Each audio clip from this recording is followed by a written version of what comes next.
সিদ্দিকুল্লাহ দূর হটো, সিদ্দিকুল্লাহ দূর হটো,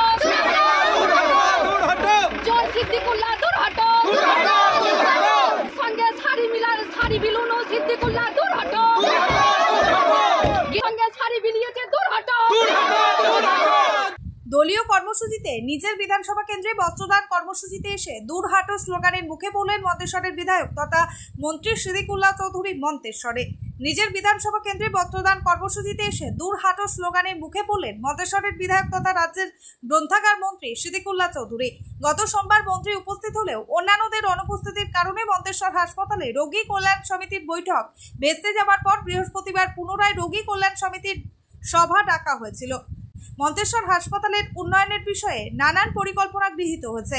রোগী কল্যাণ সমিতির বৈঠকের পর বিকেল 5টা নাগাদ মন্তেশ্বর ব্লকের মাঝের গ্রাম পঞ্চায়েতের মুরুলিয়া গ্রামে বস্ত্র বিতরণ কর্মসূচিতে হাজির হন মন্ত্রী।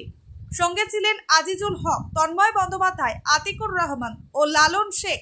বস্ত্রদান কর্মসূচির অনুষ্ঠানে দলেরই এক শ্রেণীর নেতৃত্বের বিরুদ্ধে সরব হন মন্ত্রী। তিনি বলেন, মন্তেশ্বর ব্লক জুড়ে জমি মাফিয়াদের নির্মূল করতে হবে, তাদের বোঝাতে হবে ব্যক্তি নয় দলই বড়। আমরা চাই মন্তেশ্বরের প্রত্যেকটি মা বোন যেন শান্তিতে বাস করতে পারে। উপস্থিত আছেন কয়েক হাজার মানুষ আজকে উপস্থিত হয়েছেন, এটা আমি আশা করিনি। আমরা শান্তি চাই এবং রাজনীতির নামে ত্রাস, রাজনীতির নামে জমি দখল, রাজনীতির নামে মারপিট এসব বন্ধ করে ভালো মানুষের রাজনীতি করতে হবে এবং মানুষের স্বাধীনতা, মানুষের দলের প্রতি আস্থা এটা আমরা ফিরিয়ে আনতে চাইছি। এটা কি বিরোধী দল করছে না নিজের এইসব নেগেটিভ প্রশ্ন সবাই জানে। আমার সাথে কারোর শত্রুতা নয়। কেউ যদি ক্যান্সারের রুগী হয় তো ভাবতে হবে ক্যান্সার। ইনফ্লুয়েঞ্জা হলে একটা ট্যাবলেট দিতে সেরে যাবে, কিন্তু টাইফয়েড হলে ডোজটা আলাদা দিতে হবে। এখানকার যারা নেতা টাইফয়েডের রুগী, ইনফ্লুয়েঞ্জা না ক্যান্সার, তারা নিজেরা বুঝতে পারছেন কিসের রুগী। আপনার বক্তব্যের মধ্যে বললেন যে কেউ কারো জমি দখল করবেন না। হয়েছে না হয়েছে এটা সার্বিক আমি বার্তা দিলাম। কেউ দালালি খাবে না, মানুষকে কেউ মারপিট করবে না এবং এটা মোটরসাইকেল বাহিনী বাড়ি বাড়ি ঘুরে ভয় দেখাবে। সব দল কারো পৈতৃক সম্পত্তি নয়, আমাকে আপনাকে নিয়ে দল।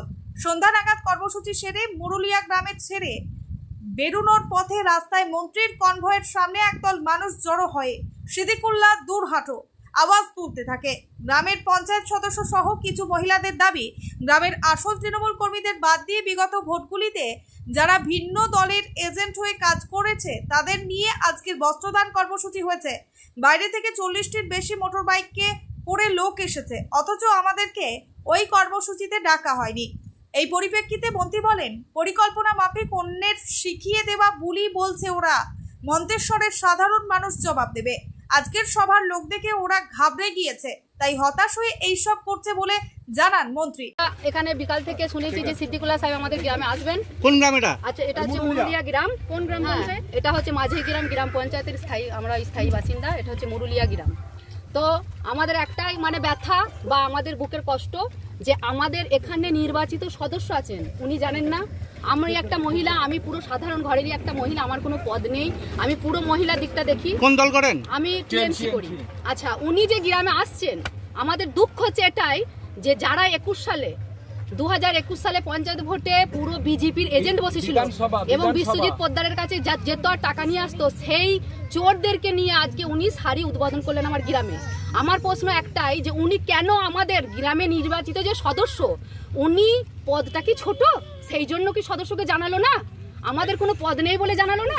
উনি কি মন্ত্রী বলে কি উনার বিশাল পাওয়ার আছে বলে কি উনি নিজে পুলিশ প্রশাসন দাঁড়িয়ে থেকে শাড়ি দিয়ে বেরিয়ে গেল? এটা কি উনার কি বিবেকে বাঁধলো না একটু? যে মহিলাটা এই গ্রামের সংগঠনটা দেখে, যে মহিলাগুলো আজকে আমি 200 মহিলা ওখানে লাগিয়ে দিতে পারতাম, মহিলারা কেউ যায়নি। কেন যায়নি? আমরা যাদেরকে নিয়ে আমরা দলটা করি সেই তাদেরকে না জানিয়ে উনি হঠাৎ করে এসেছে গ্রামে যারা আসামি যারা অন্যজনের মড়াইয়ের ধান খুলে বিক্রি করে দিয়েছে, সেই সব আছে সুবল দাস এবং শ্যামলী দাস। তার মেয়েকে নারী নির্যাতন পিন্টু আজিবর রহমান মন্ডল নিজে নির্যাতন করেছেন এবং সেই ভিত্তিতে একটা মেয়ে আজকে ভাত পায়নি, তার একটা সংসার বিচ্ছিন্ন হয়ে গেছে। আর সেই আজিবর রহমান মন্ডলকে নিয়ে সিদ্দিকুল্লাহ সাহেব যে আমার গ্রামে এলেন, আমাদের গর্ব, মন্ত্রী উনি এসেছেন, আমাদের গর্ব, আমাদের গ্রামে এসেছেন। আমাদের একটাই প্রশ্ন যে আমাদেরকে কেন জানালো না, কি কারণে আমাদেরকে না জানিয়ে উনি গ্রামে এলো? আজকে কি করলেন? আজকে কি করলেন? আজকে কি করলেন? আমরা কি করেছি? আমরা এখানে দাঁড়িয়ে আছি যে সিদ্দিকুল্লাহ সাহেবের সঙ্গে আমরা কিছু প্রশ্ন করতাম। উনি ক্যাবিনেট মন্ত্রী আমার গ্রামে আসছেন, কিছু প্রশ্ন ছিল, কিন্তু আমাদের পুলিশ প্রশাসন আমাদেরকে বলেছিলেন যে কোনো বিক্ষোভ দেখাবেন না। আমরা বিক্ষোভ দেখাতে চাইনি, কিন্তু আমরা সুষ্ঠুভাবে কিছু প্রশ্ন ওনাকে করতাম। সেই প্রশ্নের সুযোগটা যাওয়ার সময় কি বললেন? যাবার সময় আমরা সিদ্দিকুল্লাহকে দূর হাটাও করে আমরা বিদায় দিয়েছি। ওই রকম চোর, যাদেরকে চোরদেরকে নিয়ে যে মন্ত্রী গ্রামে এসে শাড়ি বিলিয়ে যাচ্ছে, যার কোনো সংগঠন নেই, সেই রকম মন্ত্রী আমার গ্রামে ঝামেলা করার জন্য আমরা কেউ চাই না এবং গোটা গ্রামই চাই না। আমার গ্রামে এখানে কোনো মহিলা, আমার নিজস্ব মহিলা বা আমার গ্রামের যারা সাধারণ মানুষ তারা নেই। ওখান থেকে চিন্টু নিয়ে এসেছে 42টা মোটরসাইকেল, বাইরের ভাড়া করা লোক। আরে বাইরের ভাড়া করা লোক নিয়ে এসে সিদ্দিকুল্লাহ সাহেব মুরুলে রাজনৈতিক এখানে দেখাতে আসতে পারবে না, সংগঠন দেখাতে পারবে না। সংগঠন থাকলে, দম থাকলে আমার গ্রামের কতগুলো লোক ওই আজিবর রহমানের পিছনে আছে, ওই চিন্টুর পিছনে আছে। আর একটা কথা হচ্ছে যে আজকে যে ভাই, ওনার কি পদ আছে আমি জানি না, ওই আজিজুল ওনার কি পদ আমি জানি না, আমি একটা সাধারণ মেয়ে, কিন্তু ওনার কাছে আমার নাম্বারটাও আছে। ওই আজিজুল জানেন যে সাফিয়া সংগঠনটা করে, সমস্ত গোষ্ঠীর, স্বয়ম্বর গোষ্ঠীর মেয়েদের নিয়ে দেখাশোনা করে। সকালে বেরিয়ে সন্ধ্যেবেলায় ঢুকি। কেন আমাকে আজিজুল ভাই একটা ফোন করলো না, সাফিয়া তোমার গ্রামে আমি যাচ্ছি? আপনি কত নম্বরের সদস্য? আমি কোন সদস্য নই, এই গ্রামের সাধারণ মহিলা।